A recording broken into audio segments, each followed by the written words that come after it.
Hola a todos, bienvenidos a un nuevo programa de Entrevidas TV y en esta oportunidad voy a estar hablando con Mariana Iglesias, que es especialista, una periodista especialista en Cortázar. Bueno, contame un poquito, primero agradecerte, ¿no? por esta charla y bueno, contame un poquito acerca de lo que haces respecto a Cortázar y lo que vamos a hablar en esta charla. Gracias, Mauro. Bueno, muchas gracias por la invitación. Como te decía, sí, es verdad, soy periodista especializada en turismo cultural y a raíz de eso diseñé algunas rutas que tienen que ver con las ciudades y los escritores. Y me especialicé justamente en la vida y en la obra de Cortázar, que tiene una impronta, sus textos y su vida en la ciudad de Buenos Aires y en París. Entonces, la propuesta del día de hoy, teniendo en cuenta que el año que viene, en 2023, tenemos una fecha ronda con unos fundamentales, diría yo, de la literatura argentina, como es la novela que cumple 60 años. Mi invitación al día de hoy es ver esa ruta, ese camino imaginario de lectura, cómo llegar a Rayuela, cuáles son los textos que abonaron la escritura de la novela, qué escribió Cortázar antes, qué estaba haciendo, qué podemos leer en derredor del universo de Rayuela, empezando por los cuentos, por alguna literatura que en general todos alguna vez escuchamos. Pero bueno, hacer ese camino para estar preparados a 2023 y abalanzarnos ahí sí en la lectura de la novela. Buenísimo. Antes te hago un comentario, se está trabando un poquito la imagen. ¿Vos me ves bien? O se traba un poquito, por ahí es la conexión, viste que a veces puede Perfecto. pasar. ¿Me ves bien? Bueno, listo. Está un poco Sí, trabada tu perfecto. imagen. Antes no estaba trabada, pero bueno, puede pasar. Bueno, arrancamos. ¿Te parece? Bueno, perfecto. Bueno, entonces, como les decía, la idea es conocer un poco el personaje, el escritor Julio Cortázar, y acompañar su camino de lectura y de escritura hasta llegar a su obra clave, digamos. Para eso tenemos que recordar que él nace 26 de agosto de 1914 al sur de Bruselas, la capital de Bélgica, en el momento que está comenzando la Primera Guerra Mundial, ¿sí? Viene a vivir a Buenos Aires a los 4 o 5 años de edad, después de haber pasado por España, se afinca con su familia en Banfield y estudia la escuela primaria en la escuela Roca de Banfield y el colegio, esto va a ser el colegio secundario, digamos, de Julio, donde también ahí se va a recibir de maestro. Esto es interesante porque ya en esos primeros años, primero acompañado de su mamá, que fue la que lo acercó a la literatura de Julio Verne, de Edgar Allan Poe, pero también la cercanía con el centro de la ciudad de Buenos Aires, que lo acerca naturalmente a las librerías de viejo, las librerías de usados, que les recomendamos a todos los televidentes de Entrevidas que vayan y que recorran, que hay saldos, pero que hay tesoros maravillosos en las librerías de la Avenida Corrientes, que todavía hoy están. Es ahí donde Julio de adolescente va a encontrar una obra clave, que lo va a meter directo en el arte del siglo XX, en las vanguardias. Es un texto de Jean Cocteau, que es Opio, y que lo escribe en 1933. Y Julio lo va a leer muy cerca de la salida, ¿no? Se va a sentar en un café de la calle Corrientes y va a leer directamente eso y se va a dar cuenta que hay un mundo más allá de lo que él conocía de Buenos Aires, ¿no? Lo va a conectar con Picasso, lo va a conectar más tarde con Antonín Artaud, lo va a conectar con el teatro, con la música. Él va a ser un melómano, Cortázar va a ser un gran escucha de jazz y de música clásica, va a frecuentar el Teatro Colón de Buenos Aires, y justamente mi primera recomendación de la obra va a tener que ver con este texto que se llama Bestiario. ¿Sí? Bestiarios es el primer libro de cuentos que él va a publicar en 1951 y es una compilación de cuentos cuyo origen tiene que ver mucho con esas aventuras de primeros años en Buenos Aires. Esta es una edición bastante nueva, que yo siempre la recomiendo para quienes tenemos algún problema de vista, porque la letra es muy grande y nos va a facilitar mucho, mucho la lectura. Entonces, este primer libro de cuentos es como lo elemental para entrar al universo de Cortázar, para entrar a ese fantástico que, para decirlo muy, muy rápidamente, son cuentos que vienen en un relato que podría ser perfectamente normal, que nos podría pasar a todos, digamos, y que en un momento del texto hay una línea que nos cambia a un universo fantástico. Siempre el mejor ejemplo que doy es el texto Axolotl, que es un hombre que está mirando detrás de un vidrio a un animal, un axolotl, en un acuario, lo mira, lo mira, lo mira, y magistralmente Cortázar en una línea de texto convierte al protagonista en el axolotl. Y eso lo hace en una línea. Eso es el género fantástico, digamos, explicado muy rápidamente, pero como para que ingresemos en los cuentos que nos propone en esta primera etapa Julio. Marian, esa es Entonces, una acá edición tenemos publicada por el Alfaguara, ¿no? clásico. Esa es una edición publicada por Alfaguara, que fue curada por un periodista querido, que seguramente yo te lo nombro y lo vas a reconocer, Juan Pablo Bertaza, el autor de Sí, Síndrome Praga, que hoy sí, sí. vive en Praga, y que fue el curador de toda esta obra de Cortázar, y que para mí fue su trabajo, conocer el trabajo que hizo con la obra fue fundamental también para compartirlo con los talleres, para compartirlo cuando vienen los turistas a hacer los recorridos de Cortázar. Así que bueno, es una edición súper linda, que además que está ilustrada en las tapas. Y bueno, ya tenemos los clásicos, ¿viste? El Casa Tomada, Carta a una señorita en París, Lejana. Son esos primeros textos que alguna vez los escuchamos, los leímos, nos lo dieron en el colegio, así que bueno, el clásico como para empezar, y con esta edición muy, muy nueva.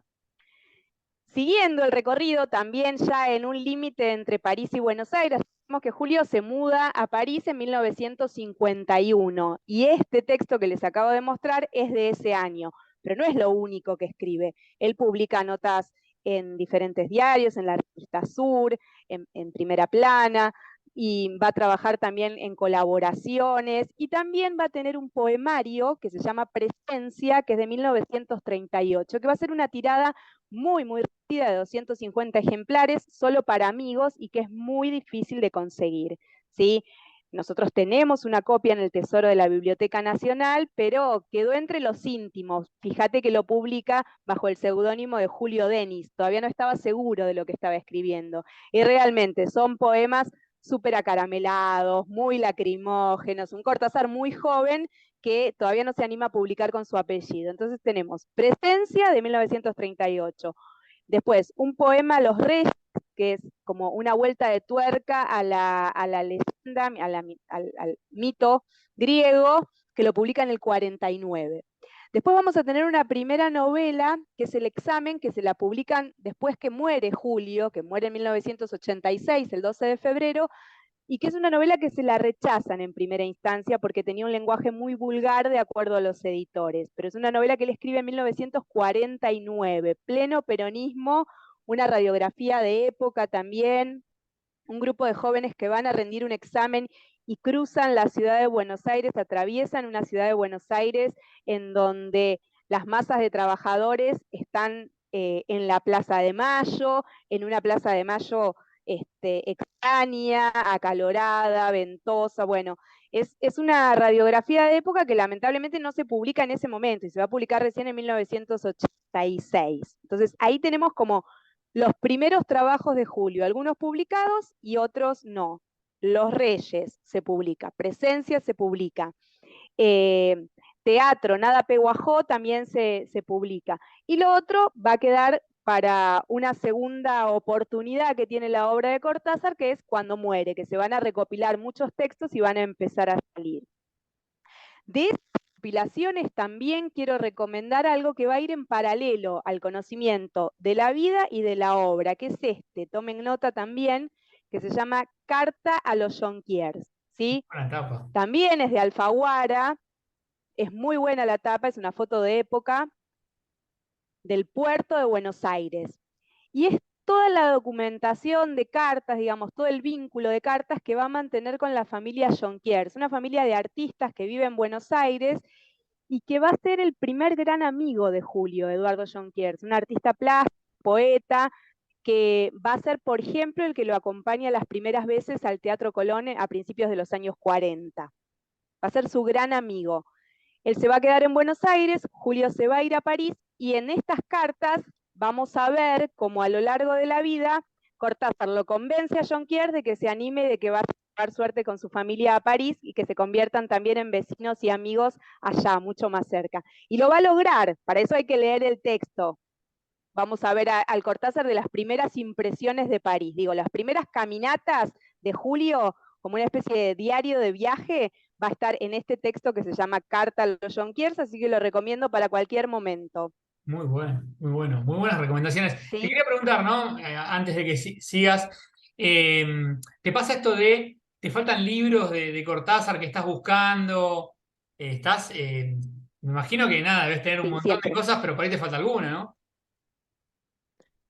Sí, siempre hay cosas que cuesta conseguir, por ejemplo, esto que te decía de presencia, después La raíz del ombú, que es un libro que hizo con los hermanos Cedrón, que es un libro de los años 70, que también cuesta mucho conseguir y cuando se consigue los valores son altísimos, hay Claro. que hacer muchos tours para poder comprarlo, Claro.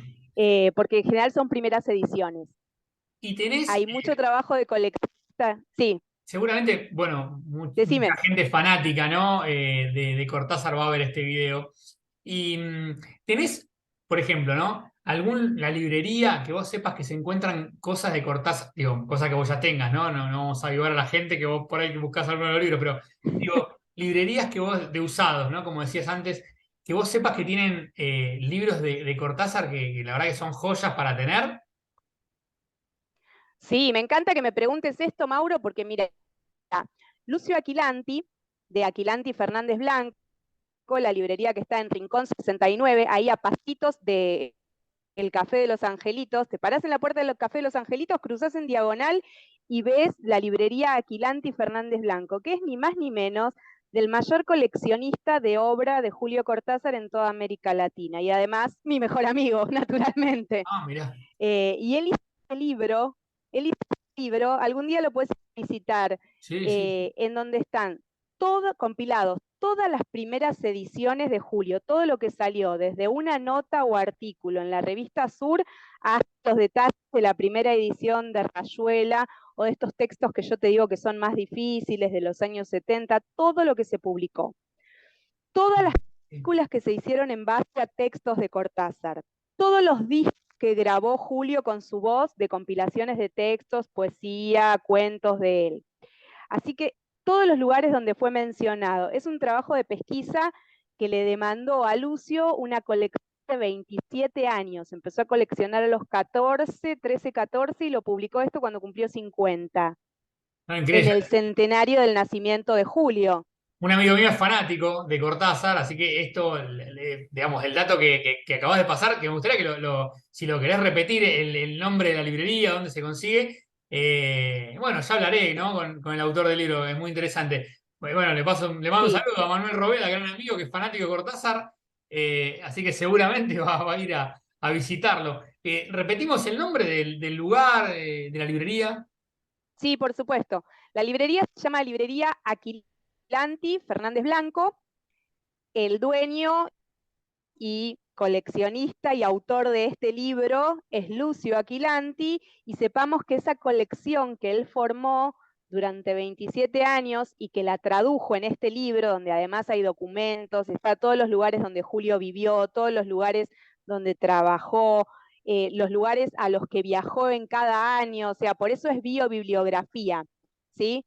Todo esto, Lucio lo vendió a la Biblioteca Nacional Argentina para constituir el Fondo del Tesoro, el Fondo Cortázar ¿Sí? del Tesoro de la Biblioteca, a un precio muy bueno, porque se lo querían comprar en China.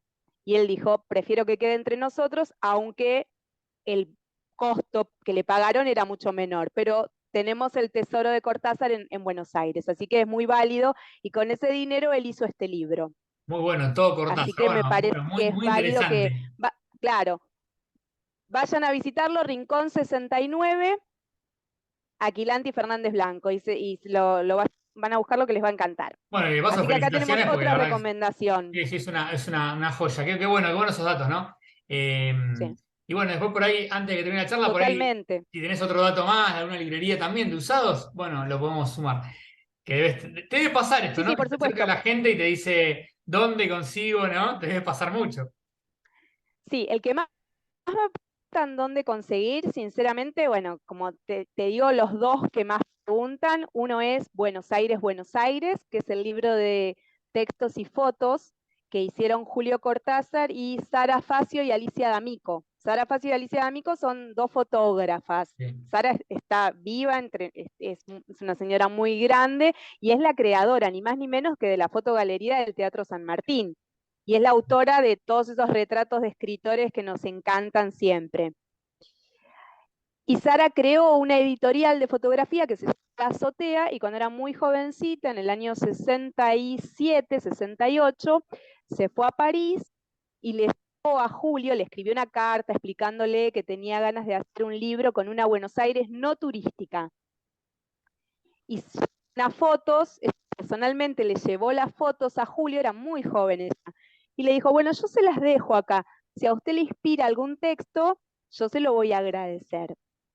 Él tuvo las fotos colgadas en su estudio 2 o 3 meses, y bueno, en un momento surgió la inspiración y compilaron esos textos de Julio sobre Buenos Aires con las imágenes de Sara. Se hizo una única edición de ese libro que se llama Buenos Aires, que viene con un cuadernillo cosido, es una pieza de colección. Y bueno, y la verdad es que ese es el que me preguntan dónde lo consigo, porque es muy difícil, no es accesible por tema costos, pero es un libro que cuando lo conseguís, si tenés la plata, compralo porque no lo encontrás 2 veces.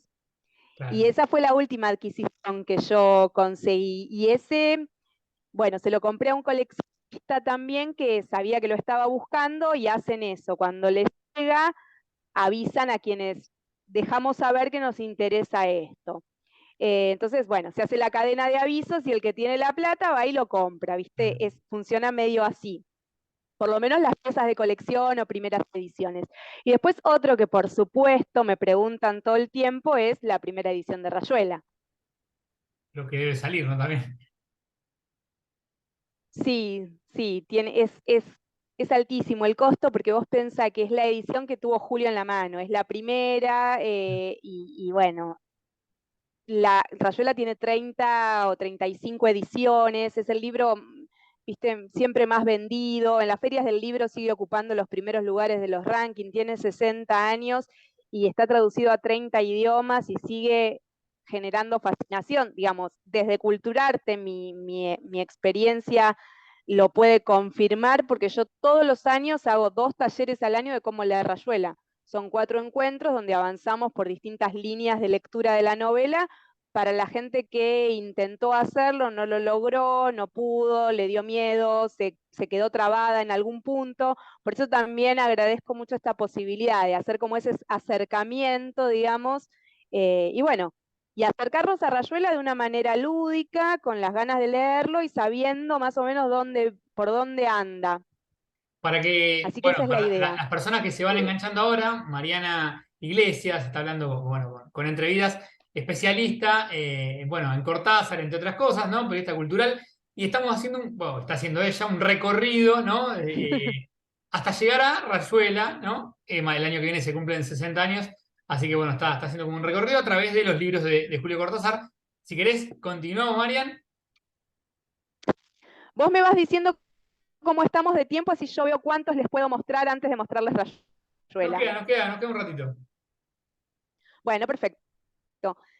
Hablamos de los textos, hablamos de los cuentos, hablamos de la posibilidad de acercamiento a un Cortázar de amigo a amigo con esas primeras experiencias en París. Y volviendo a la ficción, me parece que este es un libro clave. Se llama Las armas secretas, ahí te lo acerco un poco, y tiene una imagen que muchos reconocerán, que es la figura de un saxofonista, porque justamente Las armas secretas tiene un texto que me parece que es la bisagra en la obra de Julio Cortázar, que es ni más ni menos que El Perseguidor. El Perseguidor es un texto de homenaje al músico Charlie Parker, un músico de jazz que revoluciona, digamos, genera un nuevo lenguaje en los años 50 a quienes estaban investigando en ese momento nuevos lenguajes musicales. Él crea junto a Dizzy Gillespie el bebop. ¿Sí? Es una forma distinta de ejecutar música de jazz, ¿no? Donde interviene la respiración, donde tiene que ver con el fraseo, la libertad del fraseo, y es un camino de búsqueda para los músicos, y Charlie Parker encara esa búsqueda a través del saxo, y Cortázar, cuando Charlie Parker muere a principios de los años 50, queda muy impresionado, primero por su búsqueda de lenguaje, después por su vida, y después por un dato que me parece que no es menor, que tiene que ver con cuando la policía encuentra a Parker muerto en su casa, estima que tiene 50 años. y Parker solo tiene 34. O sea que estaba muy deteriorado porque toda esa búsqueda estuvo acompañada de permanentes, de vida nocturna, de alcohol, de drogas, de experimentación.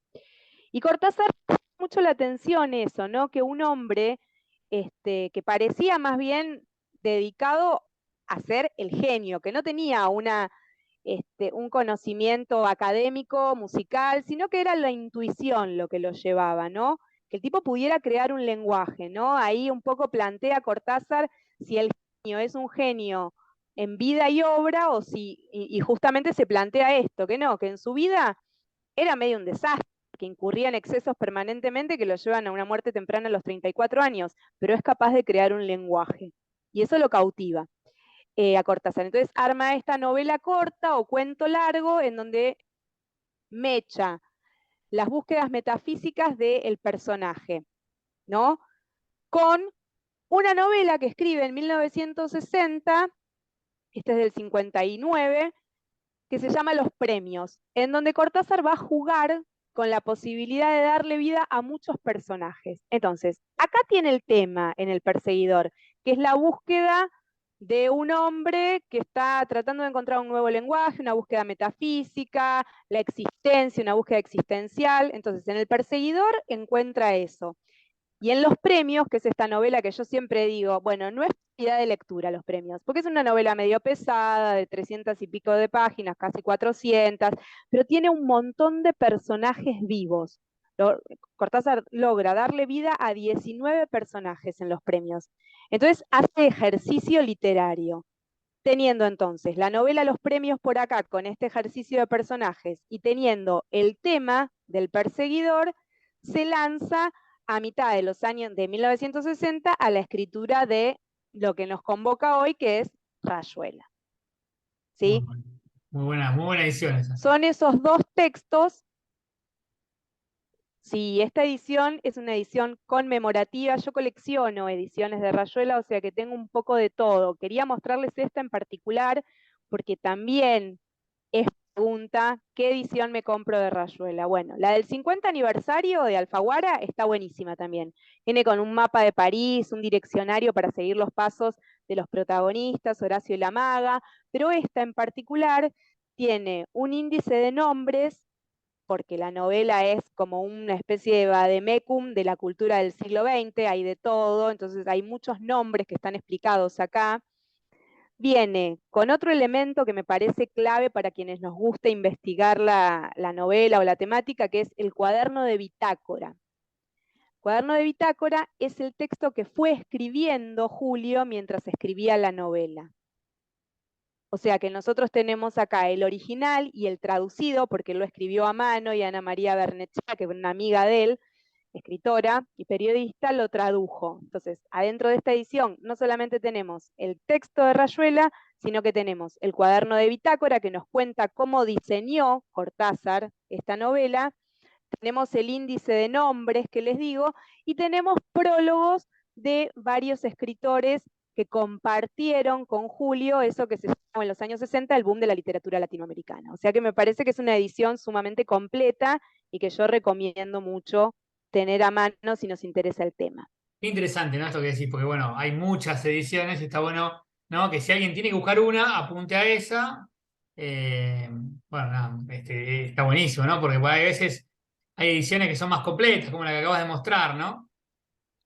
Claro, pasa mucho a veces que justamente las ediciones que no están chequeadas ya con el autor, por eso esta me pareció interesante de recomendar, cuando el autor ya no está vivo, hay algunos editores que a veces no conocen todos los juegos que hizo Julio adentro de la novela. Entonces, muchos lectores me preguntan, che, yo tal página me parece que tiene un error de tipeo y no sé, me parece que me compré mal, hay algo que está mal o se quejan. Bueno, en líneas generales tiene que ver con juegos del lenguaje, que es lo que nos propone Rayuela. Como el capítulo 34, que los invito a todos los lectores, cuando termine esto, van y lo buscan y ven qué es lo que pasa ahí. Pero les tiro el dato, el capítulo 34 no tiene errores de tipeo, es un juego de Julio. Pero mucha gente piensa que porque está escrito raro, le pasó algo con esa edición. Pues no, en general Oye, no. está bueno, ¿no? A Esto que veces, decís, porque, digo, también para que la gente no se persiga y te diga, bueno, no es que está mal, no está, ¿no? Está bueno, ese tipo de cosas suman un montón, sobre todo también, algo que dijiste antes me pareció muy interesante, dijiste muchas cosas interesantes, pero digo, esto de poder entrar desde algo más lúdico, ¿no? Y que no, totalmente. porque a veces hay algo muy ceremonial en algunos autores o libros puntuales, que hay personas a las que eso termina alejándolos, ¿no? Y está bueno esto de que entren como más, como, digamos, de algo lúdico, como dijiste. Totalmente. Estamos bien de tiempo, Mariana, y si querés mostrar otros libros antes de llegar a Rayuela, Está bien, bueno, por eso entonces, antes de contar de qué manera les propongo entrar desde el punto de vista más lúdico, como vos bien decís, gente que me dice, el capítulo 55 a mí no me vino. Lee, lee, lee, vas a encontrar, ya lo vas a encontrar, y si no lo encontrás te vas a dar cuenta por qué, pero, o sea, no se traben, lean, como claro, esto, ¿no? Es la claro, recomendación, claro. sumarse al juego que nos propone Julio. Entonces, vas leyendo Rayuela, vas a empezar a leer Rayuela o tenés ganas de seguir investigando, otro texto que me parece que es clave, sobre todo para quienes ejercen la docencia eh, o algún tipo de taller, curso, lo que sea, las clases de literatura. Acá nos cuenta, primero, cómo piensa él una clase, cómo piensa acercar para alumnos de toda América Latina su literatura, ¿no? Entonces es como una ayuda para los docentes. Después nos habla del cuento, nos habla de la novela, nos habla de los ritmos, nos cuenta sobre un panorama de la literatura latinoamericana y después gran parte del texto nos habla de qué piensa Julio en el momento que está empezando a escribir Rayuela, qué se plantea cuando va a escribir Rayuela. Así que es súper interesante desde el punto de vista didáctico y de acercamiento y de empezar a leer a alumnos que están escuchando al profesor Cortázar, que desde un lugar muy ameno también acerca cuestiones que tienen que ver con la historia de la teoría literaria, de la literatura, de la historia de la literatura, nos acerca mucho desde el lado de un docente y de un docente amable y que tiene ganas de compartir, generoso. Así que este también lo recomiendo Bueno, mucho. por Alfaguara también está bueno, ¿no? Para los que dan talleres y eso, ¿no? Para sumar un poco de Totalmente. teoría. Nos quedan 9 minutos. Si queremos, no sé cómo, si podemos Bueno, ver el tiempo o sí, sí, fíjate vos. perfecto. ¿Estamos bien? Sí. Perfecto, perfecto. Sí, sí, estamos bien. Bueno, tenemos acá Rayuela, que como decía, vamos a ir entrando a los libros que alimentan también este texto. Y para comenzar diría que, bueno, como ya comentamos al principio, es un texto del año 1963, es una novela, tiene más de 700 páginas, sepamos que se iba a llamar Mandala, y este no es un dato menor, pero si ustedes ven el arte de tapa es una rayuela, justamente, y hace un camino de la tierra al cielo, ¿no? En realidad, esta novela, como les decía, se iba a llamar Mandala, que para el budismo zen es la representación del universo, es ese camino de la tierra al cielo, ¿no? El camino que tiene que ver con la vida.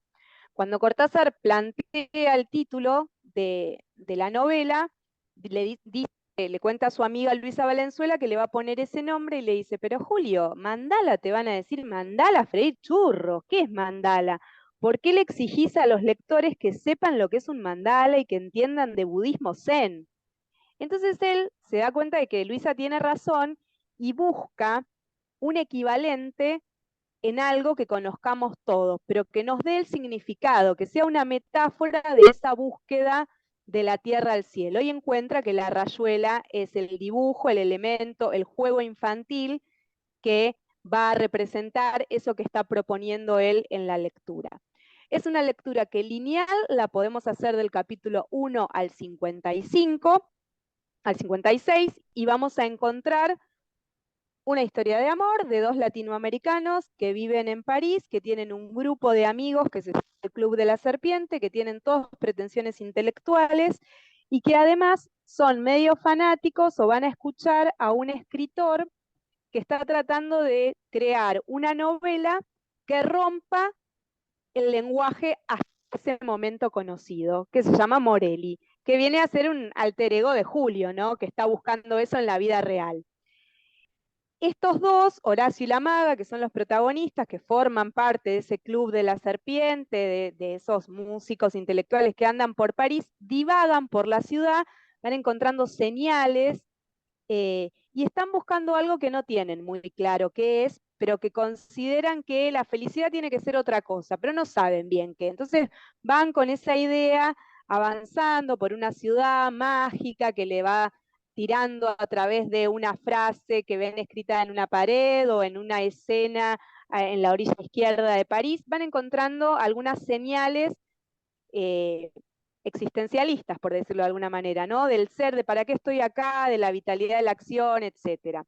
En una primera lectura es eso, una historia de amor donde hay un montón de referencias culturales que tienen que ver con artes plásticas, con música, con literatura, de estos dos que están ahí queriéndose y rechazándose a la misma vez, con algunos capítulos que son muy graciosos y otros que son más reflexivos. Esa es una primera lectura. Después que hice esa lectura, que ya conozco a los personajes y ya sé más o menos de dónde agarrarme, la propuesta es entonces, sí, avanzar a lo que nos propone el autor, que es ese tablero de dirección, que si lo tengo acá, lo voy a mostrar, porque en esa posibilidad de lectura, la novela empieza en el capítulo 73, ¿sí? Y entonces ahí empieza a saltar. 73 al 1 y sigue, ¿no? Es como un lineamiento que nos propone Julio. Si uno no la leyó nunca la novela y hace lo que propone Julio, un poco te tira para atrás, un poco te aburre y un poco no la entendés. Acá tenemos el tablero de dirección, ¿no? Son todos los capítulos ordenados como nos propone Julio. Entonces la gente dice, bueno, pero si Julio me propone así, yo hago esto. Bueno, pero Julio te está proponiendo que la rechaces en todo caso, si te aburrís, si no la entendés, o que empieces a buscarla mucho, que empieces a buscar todas las referencias. Como lectora de la novela y como estudiosa de la novela, yo recomiendo tener una soga de dónde agarrarse, que es del capítulo 1 al 56, y después me voy a jugar con él entre este tablero de dirección que nos propone. Uno nos va quedando la sensación de que la novela se va acortando cada vez más. Y en un momento entra en un loop y parece que no tiene fin. Yo les propongo a ustedes que hagan ese ejercicio a ver si lo encuentran el fin o no.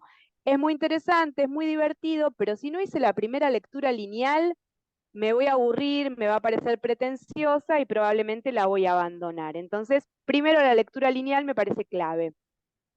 Después que hice todo eso, si tengo ganas, puedo ir a los capítulos que se enmarcan dentro de la parte de los capítulos prescindibles, que son esos capítulos que pueden funcionar o no, pero tienen que ver con esto que te contaba antes de esos capítulos en donde el escritor hace una teoría de cómo tiene que ser una novela moderna, ¿no? Es el texto que abre a la vanguardia de los años 60, abre a la búsqueda de un nuevo lenguaje. Entonces es ahí en donde vamos a verdaderamente sentir que estamos jugando en pie de igualdad, que ya conocemos las reglas, que ni él nos está tomando el pelo ni nosotros no entendemos nada. Estamos ya ahí entrando en este lenguaje que nos propone Julio, que lo toma de un montón de lugares, o sea, las claves es de dónde él se inspira. Bueno, en la novela urbana francesa clásica, como es Nadia, de André Breton, ¿sí? Él se inspira básicamente en esa novela urbana del año 28 de dos personas, Nadia y el protagonista, que probablemente sea Breton, que es el autor, que van divagando por las calles de París y van encontrando algunas cuestiones para reflexionar desde lo urbano. Entonces, la primera inspiración es Nadia de Breton. De ahí, leamos eso, vamos a encontrar un montón de similitudes con los personajes, con la cuestión urbana, hay mucho ahí para trabajar. Y en segundo lugar, Los cantos del Maldoror, que es del poeta franco-uruguayo Isidore Ducas, conde de Lotremont.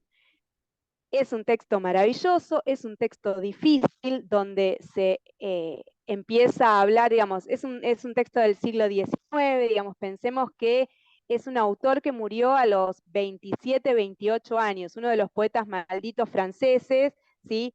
Un poco posterior a Baudelaire, pero también tiene como una concepción del mundo muy, muy romántica, no en los términos que conocemos vulgarmente, ¿no? Sino de la literatura romántica.